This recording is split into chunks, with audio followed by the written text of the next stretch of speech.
আলহামদুলিল্লাহি রাব্বিল আলামিন ওয়া আকিবাতুল লিল মুত্তাকিন ওয়াসসালাতু ওয়াসসালামু আলা রাসূলিহিল কারীম আম্মা বা'দ ফায়া আইয়ুহাল হাযিরুন আরহামানা ওয়ারহামাকুমুল্লাহ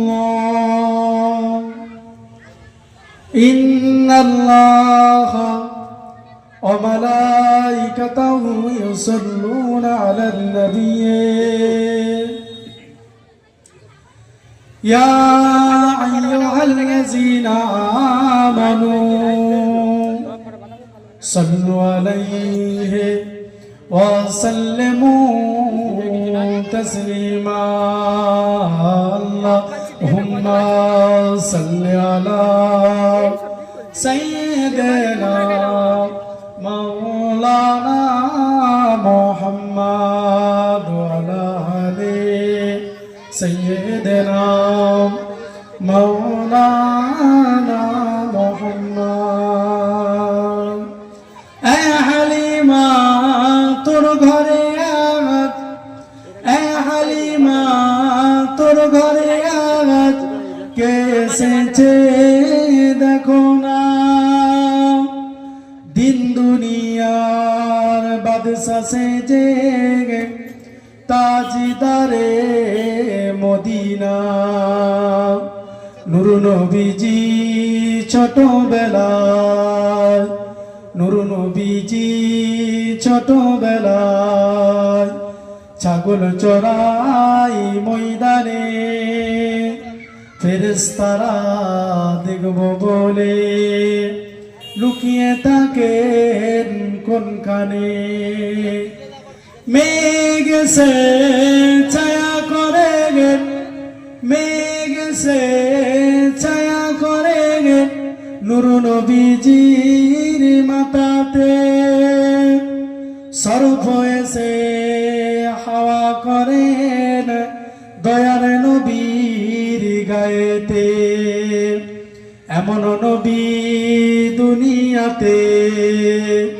এমন নবী দুনিয়াতে আর কোনো দিন আসবে না আমার নবী শুয়ে আছেন সোনার মদিনায় আল্লাহুম্মা সাল্লি আলা সাইয়্যিদিনা মাওলানা মুহাম্মদ ওয়া আলা আলি সাইয়্যিদিনা মাওলানা মুহাম্মদ মনে বড় আশা ছিল মনে বড় আশা ছিল যাব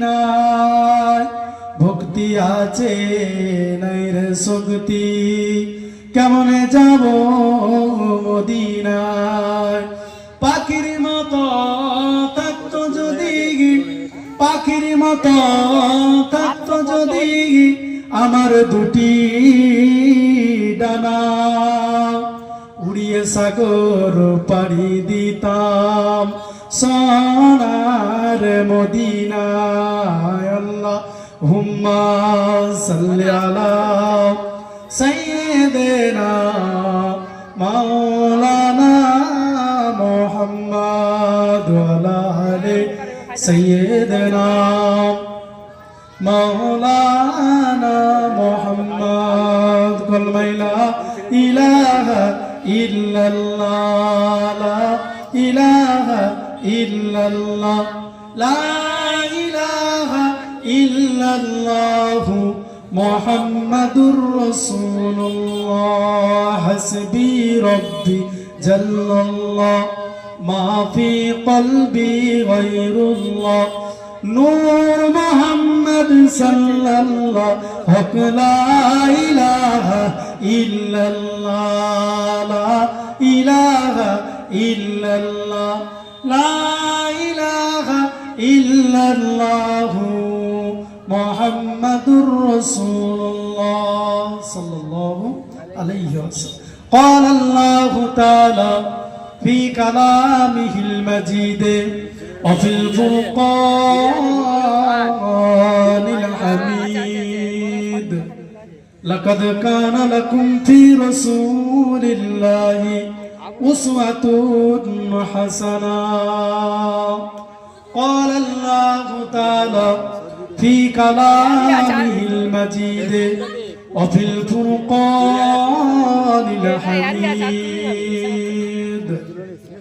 وما خلقت الجن والإنس إلا ليعبدون قال النبي صلى الله عليه وسلم لا يؤمن أحدكم حتى يكون أحب إليه من ولده والناس أجمعين قال النبي صلى الله عليه وسلم من جراني بعد مماتي فكأنما زاراني في حياتي القما قال النبي صلى الله عليه وسلم प्यारे हाजिर मजलिस আমার দিনদার ইমানদার নেককার আল্লাহওয়ালা বাবাজিরা ভাইরা নওজোয়ান যুবকেরা আমার পর্দার আড়ালে মা বোনেরা বাবা প্রত্যেকটা জায়গায় শুধু খড়কুসমা বলে নয় প্রত্যেকটা জায়গায় সন্ধ্যার পরে এই মাহফিলে মানুষ বসে না সন্ধ্যার পরে স্টেজ প্যান্ডেলের সামনে এসে মানুষ বসে না কেন বলুন আগের দিনের কথা আজ থেকে 10 বছর আগে যখন ওয়াজ নসিহত হতো মানুষগুলো এসে আল্লাহ পাকের বান্দারা এসে বসে বিচার কথা শুনে বাড়ি যেত এখন বর্তমান সময়ে দেখতে পাওয়া যায় এই দোকানদারিতেই বসে আছে আর ওয়াজ মাহফিল দিতে হয় দিচ্ছি মাহফিল দিতে হয় দিচ্ছি কিন্তু বাবা কাজের কিছু হয় না আজকে দেখেন যারা কবরে চলে গেছে তারাই বুঝতে পারছে কবরে শুয়ে আছে এই খড়কুসমা গ্রামের মানুষ দাদা পীরের পাগল ছোট হুজুরের পাগল পীরের পাগলেরা তবে ছোট হুজুর পীর কেবলা যখন আসতেন খড়কুসমাতে চোখের পানি ফেলে কেঁদে কেঁদে দোয়া করেছে হুজুর মাগরিবের নামাজ পড়ে ওয়াজ শুরু করতেন ঈশার নামাজ পড়তেন ঈশার নামাজ পড়ে ওয়াজ শুরু করতেন সারা রাত ওয়াজ চলতো হুজুর ফজরের আজান হতো ওয়াজ করতেন ফজরের নামাজ পড়ে আবার ওয়াজ করতেন এইভাবে হুজুর রাতের পর রাত দিনের পর দিন ওয়াজ করে করে পাড়ায় পাড়ায় মহল্লায় মহল্লায় গ্রামে গ্রামে গঞ্জে গঞ্জে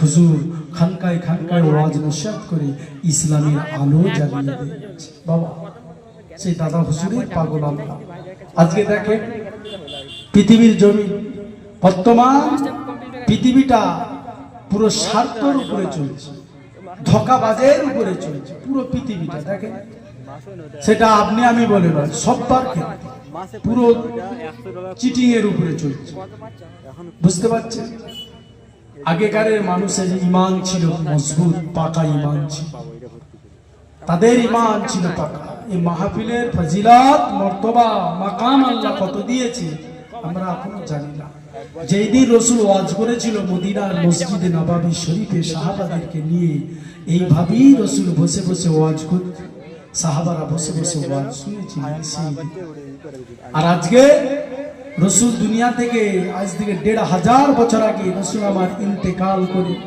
মদিনা শরীফে রাসূল শুয়ে আছে তারই জান্নাতের বাগান রাসূল থেকে নিয়ে সাহাবা থেকে নিয়ে তাবেঈন আইমায়ে মুস্তাহিদিন সিদ্দিকিন সুহাদা সালেহিন গৌস কুতুব পীর মাসাহেবগণ এইভাবে ওয়াজ নসিহত করে ইসলামের আলোটা জ্বালিয়ে এই মাহফিলগুলো যদি বন্ধ হয়ে যায় সমাজ অন্ধকার হয়ে যায় বুঝতে পারছেন যত মানুষ আছে কেউ যদি ওয়াজ নাও শুনে বাড়ি চলে যায় একজন যদি বসে বসে ওয়াজ শুনে একজনের ওসিলায় আল্লাহ পাক এই মাহফিলটাকে কবুল করে নেন যদি হবে না সুবহান একজনের ওসিলা বুঝতে পারছেন বর্তমান এই মোবাইলগুলো আমাদেরকে শেষ করে ফেলেছে। মোবাইল আজ 10 বছর যখন থেকে মোবাইল বেরিয়েছে অ্যান্ড্রয়েড সেট, তখন থেকে মোবাইলগুলো মানুষের ঈমান দুর্বল করে ফেলেছে। শরীর তো দুর্বল হয়েই গেছে, ঈমানটাও দুর্বল করে ফেলেছে মোবাইল। তখন মানুষ বলতো যার ঘরে টিভি আছে তার ঘরে খাওয়া যাবে না, যার ঘরে টিভি আছে ইমাম সাহেব ভাত খেলে ওই ইমামের পেছনে নামাজও হবে না। মুসল্লিরা ফতোয়া দিত আগে, যার ঘরে টিভি রয়েছে তার ঘরে এক গ্লাস পানিও খাওয়া যাবে না। তখনকার বলতো মুসল্লিরা, গ্রামের মানুষ। আবার বলতো যার দোকানে টিভি আছে তার দোকানে চাও খাওয়া যাবে না। আর এখন টিভিতে বাবা চ্যানেলে যেটা দেয় সেটা হয়, গান দিলে গান হয়, বই দিলে বই হয়। টিভিতে চ্যানেলে যেটা দেয়, কিন্তু মোবাইলটা টিভির চাইতেও খারাপ। মোবাইলটা টিভির চাইতেও খারাপ। সারা পৃথিবীটাকে মোবাইল ঢুকিয়ে দিয়েছে, সারা পৃথিবীটাকে মোবাইলের ভিতরে ঢুকিয়ে দিয়েছে। ইন্টারনেটে সার্চ করবে, তুমি যা বলবে তাই চলে আসবে, কিন্তু টিভিতে তা আসবে না। আর ওই টিভি যদি থাকে, ওই টিভি দোকানে চা খাওয়া যাবে না, টিভি রয়েছে। কিন্তু তুমি মোবাইল নিয়ে, টিভির চাইতে বড় খারাপ জিনিস, মোবাইলটা নিয়ে পকেটে করে নিয়ে মসজিদে নামাজ পড়তো, তোমার নামাজ হবে? তোমার নামাজ হবে? তুমি টিভিটা পকেটে করে নিয়ে যাচ্ছ, নামাজ হবে? বাবা, দুনিয়াটা এমন হয়েছে আমাদের কাছে বর্তমান, এই মোবাইল শেষ করে দিয়েছে। ঈমান শেষ, মানুষের শরীরও শেষ। বুঝতে পারছে?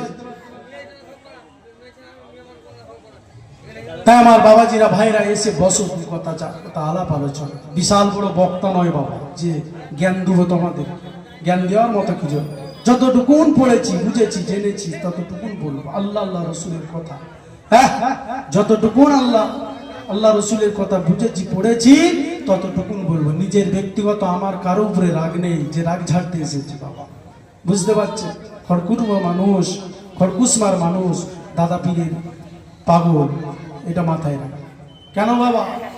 নামাজ পড়ছে, রোজা রাখছে, হজ করছে, জাকাত দিচ্ছে, তসবিহ তেলাওয়াত, মারা কাদা, সবসময় টুপি, সবসময় জুব্বা পরে রাস্তাঘাটে ঘুরছি, কিন্তু বাবা অন্তরটা আমার ঠিক নেই। অন্তরটা, মনটা পরিষ্কার। মন যদি না পরিষ্কার করেন, পৃথিবীর জমিনে কিছু কাজে আসবে না বাবা, নামাজ কাজে আসবে। বুঝতে পারছি? আল্লাহ আল্লাহ রসুলের মহব্বত অন্তরে রাখতে হবে। যার মহব্বত থাকবে তার পৃথিবীর জমিনে, যার মহব্বত থাকবে আল্লাহ আল্লাহ রসুলের, সে কামিয়াবি হয়ে যাবে। আল্লাহ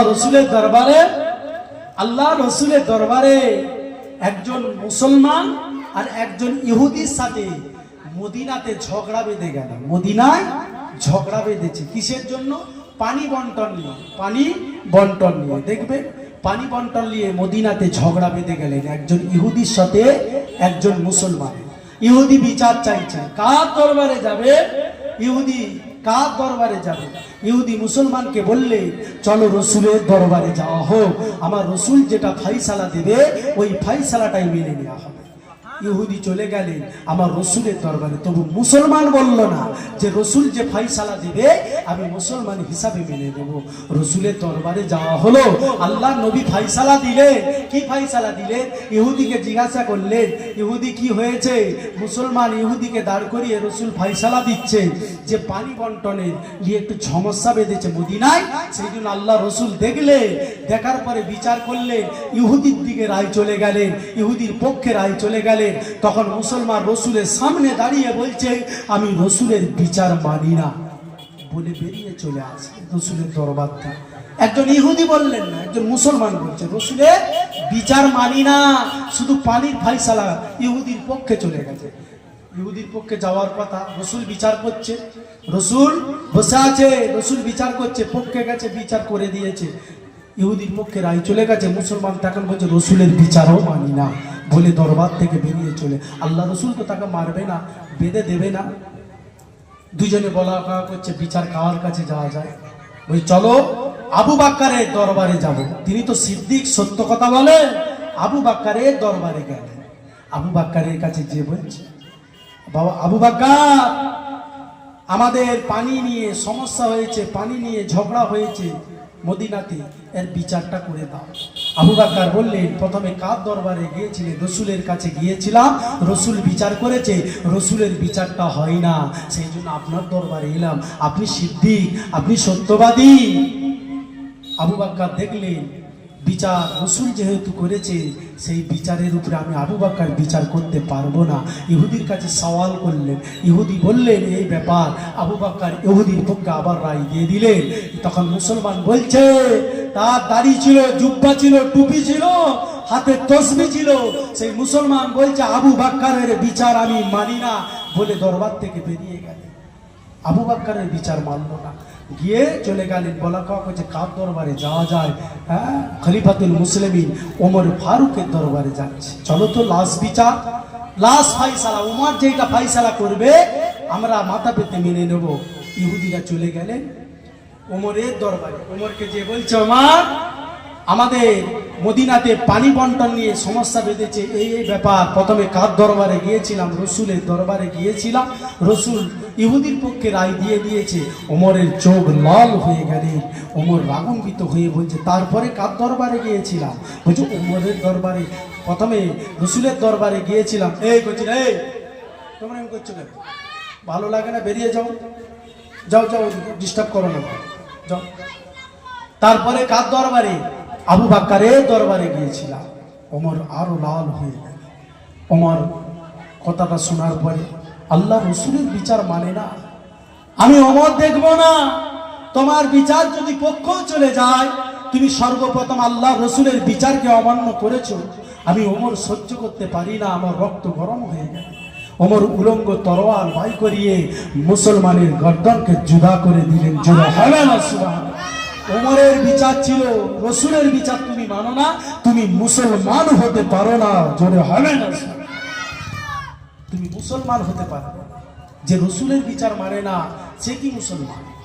যার মাথায় টুপি ছিল, জুব্বা ছিল, দাড়ি ছিল, পরনে সুফিওয়ালা মানুষ ছিল, একজন ইহুদির পক্ষে রায় গিয়েছে, সে বলছে নবীর বিচার মানে না। আল্লাহ পাক রসুল বলেছে হাদিস শরীফে, লা ইউমিনু আহাদুকুম হাত্তা কুনা আহাব্বা ইলাইহি মিন ওয়ালাদিহি ওয়া ওয়ালাদিহি ওয়ান নাসি আজমাইন। তোমরা আমার রসুলকে তোমাদের ছেলে মেয়ে, তোমাদের সংসার, তোমাদের সম্পত্তি, টাকা পয়সার চাইতো আমি রসুলুল্লাহকে তোমাদের জানের চাইতো বেশি মহব্বত করতে হবে, তবেই তোমরা প্রকৃত ইমানদার মুসলমান হতে পারবে। জোরে হবে না সুবহানাল্লাহ। কে রসুলকে মহব্বত করে অন্তর থেকে? যদি অন্তর থেকে মহব্বত করতো, এই রসুলের মাহফিলটা এসে বসত। আল্লাহ রসুল বলে গেলেন 1500 বছর।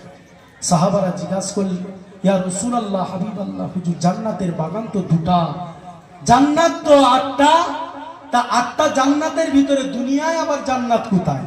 আল্লাহ রসুল বললেন, দুনিয়াতে দুটো জান্নাতের বাগান আছে। আল্লাহ রসুল বললেন, মা বাইনা মিম্বারি ওয়া রাওযাতি ওয়া রাওযাতুম মির রিয়াজুল জান্নাত। মদিনার মসজিদে নববী শরীফ থেকে নিয়ে আমার রাসূল যে জায়গাটায় বসে বসে ইমামতি করতে, হুজুরের ইমামতি জায়গা থেকে নিয়ে আমার রাসূলের রওজা মুবারক পর্যন্ত ওই জায়গাটা হলো জান্নাতেরই টুকরা। জোরে হবে না? আমার রাসূল বলে গেলেন। আল্লাহ রাসূল আরো বলেন, দুনিয়ার জমিনে ওই জায়গাটা জান্নাত বলা হলো যে জায়গাতে আমি রাসূলুল্লাহ আমার কথা আলাপ আলোচনা হয়, আমার আল্লাহর কথা হয়, কোরআনের কথা হয়, আল্লাহ পাকের মাহবুব বান্দা বান্দীদের কথা আলাপ আলোচনা হয়, জাকিরিন সাকিরিন আবেদা জাহেদা বান্দা বান্দীদের কথা যে জায়গাতে আলাপ আলোচনা হয়, ওই জায়গাটা হলো জান্নাতেরই টুকরা। এটাই জান্নাতের বাগান। রাসূল বলে গেলে, তাহলে রাসূলের কথাটা সত্য না মিথ্যা? সত্য। তাহলে এই জান্নাতে যদি ঢুকতে না মন চায়, তাহলে সে 8টা জান্নাতে মন চাইবে না। সে জান্নাতে যাবে কি করে? দুনিয়ার জান্নাতে বসতে মন চাই না, সে জান্নাতে যেতে মন চাইবে, তখন কি করবে? এই জান্নাত অবহেলা করে দিওনি বাবা। সারা জীবন সারাদিন তো আড্ডা মারলেন, বন্ধুদেরকে নিয়ে গল্প করলেন, ঘুরলেন, খেলেন, আর একটু 8 ঘন্টা এসে বসা চলে না? বসা যায় না, মন কাঁদে না, মরণের চিন্তা নাই, আল্লাহর ভয় নেই, জাহান্নামের ভয় নেই, সব উঠে গেছে। আল্লাহ রসুলের 10 জন সাহাবা জান্নাতে সার্টিফিকেট পেয়েছে। আসারায়ে মুবাশশির বদরের ময়দানে বদরি সাহাবা বলা হয়। তাদের ভিতরে আবু বকর, ওমর, উসমান, আলী, আবু উবাইদা, হযরতে আনাস বিন মালিক, এনারা জান্নাতি সার্টিফিকেট প্রাপ্ত সাহাবা। তারপরেও তারা জান্নাতের জন্য আল্লাহর আযাবে জাহান্নামের ভয়ে কেন কেঁদেছিল তারা। আল্লাহ পাকের জান্নাতি সাহাবার ভিতরে একজন সাহাবা হযরতে আবু বকর রাস্তা দিকে হেঁটে হেঁটে যায়। আবু বকর রাস্তা দিকে হেঁটে হেঁটে চলে যায়। রাস্তা দিকে যাবার সময় কবরস্থান দেখতে পেলেন। কবরবাসীকে সালাম দিলেন, আসসালামু আলাইকুম। ওয়া আলাইকুম আসসালাম, আসসালামু আলাইকুম ইয়া আলাল কুবুর। ও কবরবাসী ভাইরা, ও কবরবাসী বাবাজিরা, তোমরা কেমন আছো? সালাম দিয়ে কবরবাসী খোঁজ নিচ্ছে, কবরবাসী কি করছে দেখতে পাচ্ছে। একটা দোয়া আছে বাবা, কাশফুল কবুরের একটা দোয়া আছে, যেই দোয়াটা পড়ে কবরে হাতটা রেখে দিয়ে পরে কবরবাসী কি অবস্থায় শুয়ে আছে তুমি দেখতে পাবে। একটা দোয়া আছে, কাশফুল কবুরের একটা দোয়া আছে, দোয়াটা পড়ে কবরে হাত দিলে দেখতে পাবে কবরবাসী কি অবস্থায় শুয়ে আছে। আবু বকর কবর দেখে কাঁদতে লেগেছে। কবর দেখে আবু বকর অঝর নয়নে কাঁদে, চোখের পানি ফেলে কাঁদে, আল্লাহ পাক আমি আবু বকরকে, আমি আবু বকর না বানিয়ে জঙ্গলে যদি ঘাস বানিয়ে দিতেন, আমাকে জঙ্গলের পশু আমাকে খেয়ে ফেলতো। কালকে আমাদের ময়দানে আমি আবু বকর, আমাকে হিসাব দিতে হতো না।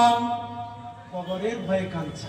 তারা জান্নাতের সার্টিফিকেট পেয়েছে, আর আমরা জান্নাতের সার্টিফিকেট থাকুক না থাকুক, আমাদের পকেটে লটারির টিকিট আছে, কিছু থাকুক আর না থাকুক, আমাদের পকেটে জান্নাতের সার্টিফিকেট থাকুক না থাকুক, লটারির টিকিট আছে। আল্লাহ পাক পাকড়াও।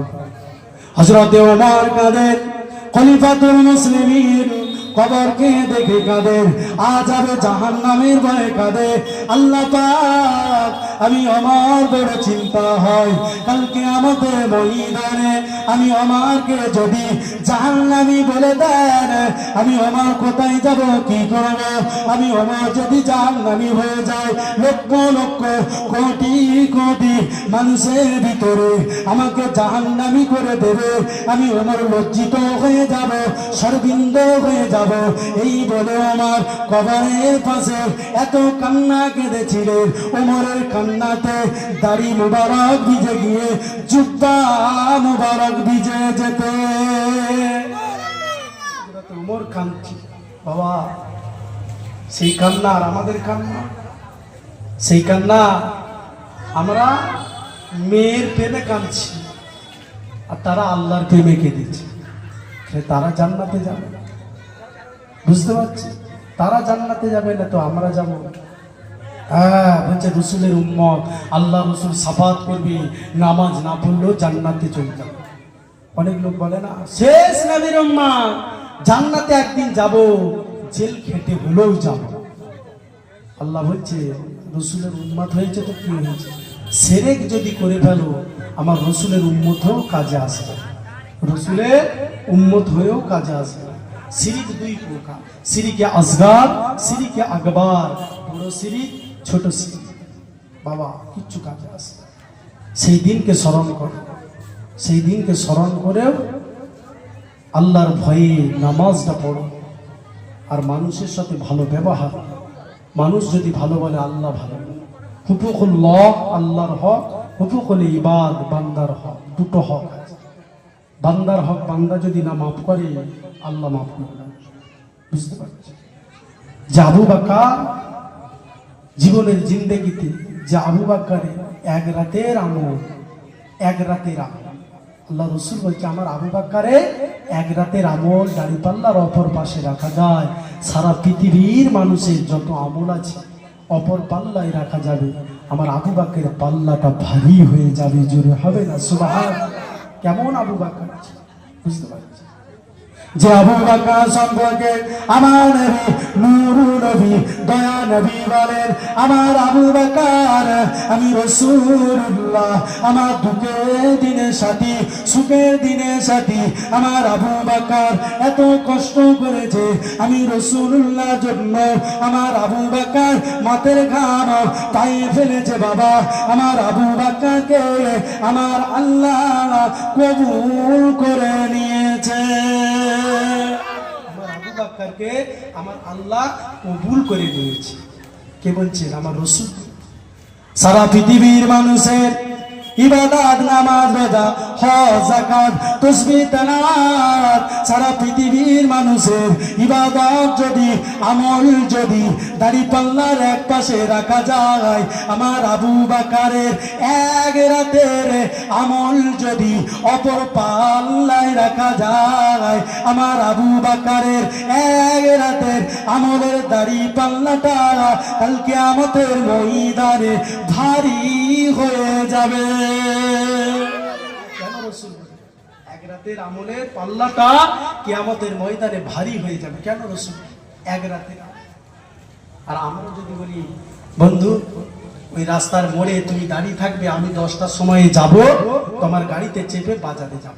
বন্ধু এখন 2 মিনিট লেট হয়েছে, বন্ধু আসতে দেরি হয়েছে, বন্ধু এখন বলছে এ বাদ দে তো, 10টাই বলেছে, 10:30 বাজছে এখনো আসে না, চ পালি চ। বন্ধু পালিয়ে যাবে, ধিক্কার লেগে যাবে। আমার রাসূল বলেন, আমি আবু বকরকে একদিন বলেছিলাম, ও বাবা আবু বকর, এমন একটা দিন আসবে, এমন একটা সময় আসবে, আমি রাসূলুল্লাহ আমাকে মক্কা থেকে মদিনা শরীফে চলে যেতে হবে। সেই দিন ওমর আমার সাথী হবে না, উসমান আমার সাথী হবে না, আলী আমার সাথী হবে না। সেই দিন আপনি আমার সঙ্গের সাথী হবে। সেই দিন কোন সাহাবা আমার সাথী হবে না, আপনি আমার সঙ্গের সাথী হবে। কে বললেন? আল্লাহ রাসূল। আবু বকর কথাটা শুনলেন, বাড়িতে চলে আসলেন। আবু বকর বাড়িতে চলে আসলেন, এসে দাঁড়ান, তুলবিয়ে মডলি বাঁধলেন, কাপড় চোপড় বেঁধে নিয়ে, গাঁটলিটা বেঁধে নিয়ে দরওয়াজায় দাঁড়িয়ে রয়েছে। আবু বকরকে প্রশ্ন করা হলো, ওনার স্ত্রী বলেন, আবু বকরকে বলেন, ও আমার প্রাণপ্রিয় স্বামী, তুমি কেন গাঁটলি বেঁধে দরজার সামনে দাঁড়িয়ে আছো? আমি যদি গাঁটলি বেঁধে সামনে যদি বসে থাকি, আমার স্ত্রী তো জিজ্ঞাসা করতে পারে, কার জন্য তুমি গাঁটলি বেঁধে দাঁড়িয়ে আছো? তখন আবু বকর বলছে, রাসূল আসবে একদিন, সে রাসূলের সাথে আমি বেরিয়ে যাব, সঙ্গের সাথী হব। তবে রাসূল যখন আসবে তখন তো ডাকবে। আবু বকর বলেছিল, না না, কুফারে মক্কা, কুফার মানুষ, মক্কা কুফারেরা আমার রাসূলের দুশমনেরা। আমার রাসূল বলেন, একদিন মক্কা থেকে আমি রাসূলুল্লাহ আমাকে মদিনায় চলে যেতে হবে, মক্কা থেকে মদিনায় চলে যাব, আমি রাসূলুল্লাহ চলে যাব। আমার আবু বকর আমার সঙ্গে সাথী হবে। সেই দিন থেকে আমি আবু বকর, সেই দিন থেকে দরওয়াজার সামনে গাটলি মাথায় করে দাঁড়িয়ে রয়েছি। কোন দিনে আমার রাসূল আসবে, বাবা আবু বকর বলে ডাকবে, বাবা আবু বকর বলে ডাকবে, আমি আবু বকর দরওয়াজা খুলে দেব। আমার রাসূল ডাকবে, রাসূলের ডাক যদি রাসূল বারে বারে ডাকবে, আমি আবু বকর যদি বিছানায় ঘুমিয়ে যাই, রাসূল ডাকবেন, রাসূলের আওয়াজে মক্কার কুফার কাফেরেরা রাসূলের আওয়াজ শুনতে পেয়ে আমার রাসূলকে ধরে নিয়ে গিয়ে শহীদ করে দেবে, কুরবানি করে দেবে। আমি আবু বকর সহ্য করতে পারবো না। আবু বকর গাটলি বেঁধে দরওয়াজার সামনে দাঁড়িয়ে রয়েছে। আল্লাহ নবী 6 মাস পরে হিজরত হচ্ছে, নবী আমার 6 মাস পরে হিজরত করছে। কুফারে মক্কা কাফেরেরা রাসূলকে মারার জন্য ঘরটা ঘিরে নিয়েছে। আল্লাহ নবীকে জিবরাইল আমিন আলাইহিস সালাম আসলেন, জিবরাইল এসে বলে দিলেন, ও হাবিবে পিয়ারা, আল্লাহ পাক জানিয়ে দিয়েছেন আপনি মক্কায় থাকবেন না, মক্কা থেকে মদিনা শরীফে চলে যান। মক্কায় থাকবেন না, মক্কা থেকে মদিনা শরীফে চলে যান। মক্কার মায়া মহব্বত ত্যাগ করে দিয়ে আজকের দিনে তুমি মক্কা থেকে মদিনায় চলে যান, আর আপনাকে মদিনায় থাকতে হবে না। আল্লাহ নবী জিবরাইলের কথা মতো আল্লাহ নবী ফজরের আজান হয়ে গেলেন, একটু অন্ধকার রয়েছে, আল্লাহ নবী নামাজ পড়তে বার হবে, জানালা দিকে উঁকি মেরে দেখলেন কুফারে মক্কার আবু জেহেল, উতবা, সাইবা, সিবা সমস্ত কাফেরেরা আল্লাহ নবীকে মারার জন্য ঘরটা ঘেরাও করে নিলেন। আল্লাহ নবীকে মেরে ফেলবে, পুরো ঘরটা ঘিরে নিয়েছে, রসুলকে মেরে দেবে, পুরো কুফারে মক্কা ঘিরে। রসুল বেরিয়ে যাবে মদিনার মসজিদে, মক্কা সে কাবায় নামাজ পড়তে হবে, রসুলকে হত্যা করে। কত বড় চক্রান্ত! আল্লাহ নবী দেখলেন কি করে বার হব, কি করে বেরিয়ে আমি মদিনায় যাব। আল্লাহ পাক জানালেন, ও আমার হাবিবে পিয়ারা, তুমি এক মুঠি মাটি নাও, এক মুষ্টি বালি নিয়ে কাফেরদের দিকে ছুঁড়ে মারো। আমি আল্লাহ পাক কাফেরদের দিকে ছুঁড়ে মারেন। আল্লাহ নবী বলেন, আল্লাহ পাক আমি কাফেরদের দিকে বালি ছুঁড়বো, কাফেরদের চোখে পড়বে কি করে? কাফেরদের চোখে বালিটা আমি নাই ছুঁড়লাম, চারদিকে তো কাফের, বালিটা তো চারদিকে ছুঁড়া সম্ভব। আল্লাহ বলছে, হাবিব তুমি ছুড়বে, আমি আল্লাহ বাকি দায়িত্ব নিয়ে নেব, যদি হবে না। তাহলে রসুল ছুড়েছে, আল্লাহ বলছে হাবিব তুমি ছুড়ো না, আমি আল্লাহ ছুড়েছি। হাবিব আপনি ছুড়েননি, ওই ছুড়াটা আমি আল্লাহ ছুড়েছি। তাহলে রসুল ছুড়ছে, আল্লাহ বলছে আমি ছুড়েছি। তাহলে রসুলের হাত, আমি আল্লাহ বলছে আমার হাত, রসুলের হাত আল্লাহর হাত। তাহলে হাবিবকে আল্লাহ কত ভালোবাসে, আল্লাহ রসুলকে কত ভালোবাসে, বুঝতে পারছেন বাবা? রসুল কি করলেন? বেরিয়ে চলে গেলেন, কাফেরদের গায়ের ফাঁক দিয়ে বেরিয়ে আবু বাকারের বাড়িতে গিয়ে একবার বাবাজি আবু বাকার বলেছে, সঙ্গে সঙ্গে দরওয়াজা খুলে গেলেন। জোরে হবে না? আল্লাহ রসুল দেখা অবাক হলেন, ও বাবা আবু বাকার, আমি রাসূলুল্লাহ আসবো, আজকের দিনে আসবো, তুমি জানলে কেমন করে বাবা? আবু বকর বলেন, ইয়া রাসূলুল্লাহ, ইয়া হাবিবাল্লাহ, বেয়াদবি মাফ করুন, বেয়াদবি ক্ষমা করুন। আজ থেকে 6 মাস আগে আপনি বলেছিলেন, ও বাবা আবু বকর, আমি রাসূলুল্লাহ, এমন একটা দিন আসবে, ওই দিনেতে মক্কা থেকে মদিনায় চলে যেতে হবে, সেই দিন আপনি আমার সঙ্গী হবে। আমি আবু বকর আপনার কথা বলার পর থেকে আজ পর্যন্ত বিছানায় পিঠ দিয়ে ঘুমাই না। ইয়া রাসূলুল্লাহ, ইয়া হাবিবাল্লাহ, বিছানায় পিঠ দিই না।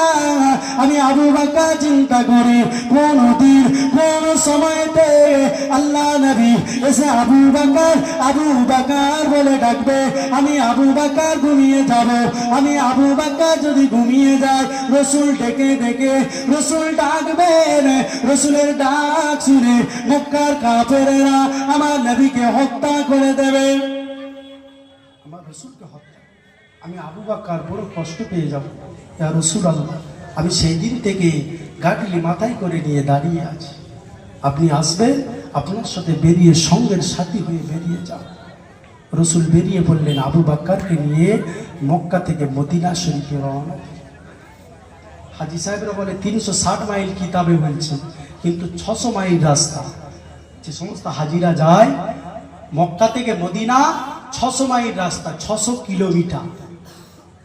ওই 600 কিলোমিটার মাঝখানে যে দূরত্বটা, পাহাড় পর্বত নদ নদী ভরা, তার ভিতরে রসুল হেঁটে হেঁটে হিজরত করেছে মক্কা থেকে মদিনায়। রসুল গেছেন কাকে নিয়ে? আবু বকরকে। আল্লাহ রসুল কমজোরি হয়ে গেলেন, মক্কা থেকে মদিনায় যাবার পথে রসুল কমজোরি হয়ে গেলেন। আবু বকর রসুলকে পিঠে নিলেন। রসুলকে পিঠে নিয়ে আবু বকর হাঁটতে লেগেছে।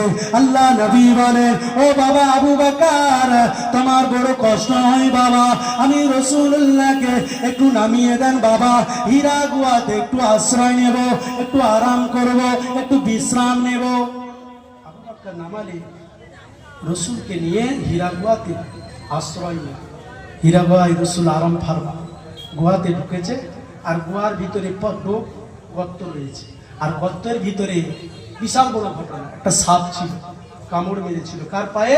আবু বকরের পায়ে কামড় মেরেছিল। সাপটা কে ছিল? হারেসা। সাপটার নাম ছিল হারেসা। কোন নবীর উম্মত ছিল? নবী মুসা আলাইহিস সালামের উম্মত ছিল। কেন তাকে সাপ করেছিল? নবী মুসা আলাইহিস সালাম তৌরাত কিতাবে আল্লাহ রসুলের নাম ছিল, ওই হারেসা কিতাবের তৌরাত কিতাবে আমার নবীর নাম ছিল আহমদ, আর রসুলের নাম মোহাম্মদ। ওই নামটা তৌরাত কিতাব থেকে ছিঁড়ে ফেলে দেওয়ার কারণে আল্লাহ তাকে সাপে পরিণত করেছে। আর সাপে পরিণত করে দেওয়ার পরে তখন হারেসা মুসা নবীর কাছে যে দোয়া চায়, নবী মুসা আমাকে ক্ষমা করে দেন, আমি বিপদ করে ফেলেছি। যদি মোহাম্মদ রসুল্লাহর নাম তৌরাত কিতাব থেকে কেটে ফেলে দিয়েছি, ছিঁড়ে ফেলে দিয়েছি, সেই কারণে আল্লাহ আমাকে সাপে পরিণত করেছে। আপনি দোয়া করেন। নবী মুসা বললে আমার দোয়া কবুল হবে না, আপনি এক কাজ করেন, আমার আল্লাহর দরবারে আমি নবী মুসা দোয়া করছি, আখেরি নবী আসবে, সেই নবীর কাছে তুমি ক্ষমা চেয়ে নেবে। আল্লাহ যদি রসুলের ওসিলায় মাফ করে দেন, আল্লাহ তোমাকে মাফ করে দেবে। হারিসা বললে কি হবে? হারিসা কি করলে বুঝতে পারলে, কিতাবে দেখলে তৌরাত কিতাবে যে নবী এমন একটা দিন আসবে, হিজরত করবে, গুহাতে আশ্রয় নিবে, ওই গুহাতে গিয়ে লুকিয়ে বসে আছি, রসুল আসবে, রসুলের কাছে ক্ষমা চেয়ে নেবে। গর্তর ভিতরে সমস্ত গর্তগুলো কাপড় দিয়ে বুঝিয়ে দিলে, একটা গর্ত বুঝাতে আর কাপড় না পেয়ে আবু বকর পায়ের গোড়ালি, যেটা বলে গোড়ালি দিয়ে টিপে ধরে রেখেছে, যাতে কোনো বিষধর সাপ কিছু না বেরিয়ে রসুলকে না কামড় দিতে পারে। কত ভালোবাসে। আর আবু বকর বসে আছে রসুলের শিরা, রসুলের উরু, এটাকে উরু বলে, উরুর উপরে মাথাটা দিয়ে আল্লাহ রসুল মাথা মোবারকটা রেখে রসুল ঘুমাচ্ছে। আবু বকর পায়ের গোড়ালি দিয়ে ডোবটাকে টিপে ধরে বসে আছে। ওই সাপ এখন রসুলের কাছে, রসুলের গায়ের খুশবু মুস্কা আম্বারের চাইতো সে, রসুলের খুশবু বার হয়েছে, সাপের নাকে সেন গেছে। আল্লাহ রসুল এসেছে, সাপ বেরোবে বলছে, মাথা ঠুকছে, আর বেরোতে পারছে না, রাগম্বিত হয়ে কামড় মেরেছে। আবু বকরের শরীরটা সবুজ হয়ে গেল, চোখ দিকে ঠোসা ঠোসা পানি পড়ে আল্লাহ রসুলের চোখ মুবারকে যখনই পড়ে গেলে, আল্লাহ রসুলের ঘুমটা ছেড়ে গেলে। রসুল তাকিয়ে দেখছে, বাবা আবু বকর কাঁদছো কেন তুমি? বাবা আবু বকর তুমি কাঁদছো কেন? আবু বকর বলেন, ইয়া রাসূলুল্লাহ, হাবিবাল্লাহ, হুজুর, আমি আবু বকর গুহার ভিতরে সমস্ত গর্তগুলোকে বন্ধ করে দিয়েছি, একটা গর্ত বন্ধ করবার মতো কিছুই ছিল না। না বন্ধ করতে পেরে আমি আবু বকর পায়ের গোড়ালি দ্বারা টিপে বসেছিলাম। আপনি আমার উরুতে মাথা রেখে আপনি ঘুমাচ্ছেন, কি যেন কে যেন আমি আবু বকর আমার পায়েতে দংশন করেছে, কামড় দিয়েছে, এত জ্বালা, এত যন্ত্রণা আমি আবু বকর সহ্য করতে পারি না। আমার শরীর সবুজ হয়ে গেলেন। আল্লাহ নবী উঠলেন, আল্লাহ নবী উঠে রসুল আমার আবু বকরের দিকে তাকায়। আবু বকর কাঁদে, ও বাবা আবু বকর তুমি কেঁদো না বাবা, কেঁদো না বাবা। গুহা থেকে গর্ত থেকে সাপ বার হয়ে রসুলকে সালাম দিলেন, আসসালামু আলাইকা ইয়া রাসূলুল্লাহ, ইয়া হাবিবাল্লাহ। হুজুর আমি হারেসা, আপনার সাহাবী, আমি আবু বকরকে কামড় দিয়েছি, কেননা আমি হারেসা আপনার কাছে ক্ষমা চাইবে বলে, মাপ চাইবে বলে আমি হারেসা বার হবার জন্য আমি হারেসা বার হতে পারি না। আমি রাগম্বিত হয়ে আপনার আবু বকরকে কামড় দিয়েছি, আমাকে মাফ করে দেন, ক্ষমা করে দেন, আমাকে মাফ করে দেন। আল্লাহ নবী বলেন, ও বাবা আবু বকর তুমি চিন্তা করো না, তুমি টেনশন করো না। আল্লাহ নবী থুতু মুবারক বিসমিল্লাহ বলে আবু বকরের গোড়ালি লাগিয়ে দেওয়ার সঙ্গে সঙ্গে 1 সেকেন্ডের ভিতরে আবু বকরের শরীরখানা সবুজ হয়ে গিয়েছিল। এক মন্ত্রের ভিতরে আবু বকরের শরীরখানা ভালো হয়ে গিয়েছিল। জোরে হবে না নারে তাকবীর। বাবা সেই আবু বকর কত বড় দরজার মানুষ ছিল। সেই আবু বকরের জন্য আমার রাসূল বলেছে আমার আবু বকর জান্নাতি। সে আবু বকর জান্নাতি বলার পরও কাঁদতেন। হযরতে আলী আল্লাহ রাসূল মদিনার মসজিদে নববীতে বসে আছে, আর গেটের সামনে হযরতে আলী বসে আছে। মদিনার মসজিদের গেটের সামনে হযরতে আলী বসে আছেন। হযরতে আলী রাদিয়াল্লাহু তাআলা বসে আছেন। সাহাবারা প্রবেশ করছে। হযরতে আলী বলছে, হে নবী সাহাবারা, তোমরা কি জানো রাসূলকে একবার দেখলে আমি আলীকে দুবার দেখতে হবে? এত বড় কথা উমরের কানে গেলে। আলী বলছে, রাসূলকে একবার যদি দেখো আমি আলীকে দুবার দেখতে হবে। এত বড় কথা, রাসূল আলীর চেয়েও কি কমা? সাহাবারা আলোচনা করছে। আলী কি করে বললো যে রাসূলকে একবার দেখলে আমি আলীকে দুবার দেখতে হবে? এত বড় কথা। আল্লাহ রসুলের দরবারে সাহাবারা বলছে, ইয়া রাসূলুল্লাহ হাবিবাল্লাহ, আপনার জামাই আলী বলছে রসুলকে একবার দেখলে আমি আলীকে দুবার দেখতে হবে। এত বড় কথা। আল্লাহ রসুল বলছে, ঠিক বলেছে। কি বলছে? আমার আলী ঠিক বলেছে। কেন? আল্লাহ রসুল বলেন, ও আমার সাহাবারা, আমি রাসূলুল্লাহ হাদিস শরীফে জানিয়ে দিয়েছি, আনা মাদিনাতুল ইলমি ওয়া আলিউন বাবুহা, আনা মাদিনাতুল ইলমি ওয়া আলিউন বাবুহা। আমি রাসূলুল্লাহ হলাম ইলমে শহর, এই শহরের দরজা হলো আমার আলী। রাসূল কি বললেন? আনা মাদিনাতুল ইলমি ওয়া আলিউন বাবুহা। হাদিসে রাসূল বলেছে, আমি ইলমে শহর, আর এই শহরের মেন গেট হলো আমার আলী। তাহলে তুমি যখন গেটে ঢুকবে আলীকে একবার দেখবে, যখন বার হবে আলীকে আর একবার দেখবে। তাহলে আলীকে দুবার দেখছো। তুমি গেটে ঢুকে যাচ্ছ, রসুলকে একবারই দেখছো। আল্লাহ রসুল হাসছে, সাহাবাদেরকে বলছে, আমার আলী ঠিকই বলেছে, আমাকে একবার দেখবে, আমার আলীকে দুবার দেখবে। জোরে হবে না? কত বড় মাকাম সে আলী। কার আব্বাজান ছিল? হাসান হুসাইনের আব্বাজান ছিল। সে আলী বলছে রসুলকে একবার দেখবে, আমাকে খুশি হয়েই বলছে। তাহলে আমরা যদি বলি রসুলকে একবার দেখবে, আলীকে দুবার দেখবে, এটা কোনো কথা হবে না বাবা। আল্লাহ রসুল বলছে, আমার আহলে বায়তের উপরে তোমরা দরুদ যদি না পড়ো তোমাদের নামাজ হবে না। আহলে বায়তের উপরে যদি দরুদ না পড়ো তোমাদের নামাজ হবে না। পড়ি না আমরা? রসুলকে সালাম দিই না? দরুদ পড়ি না?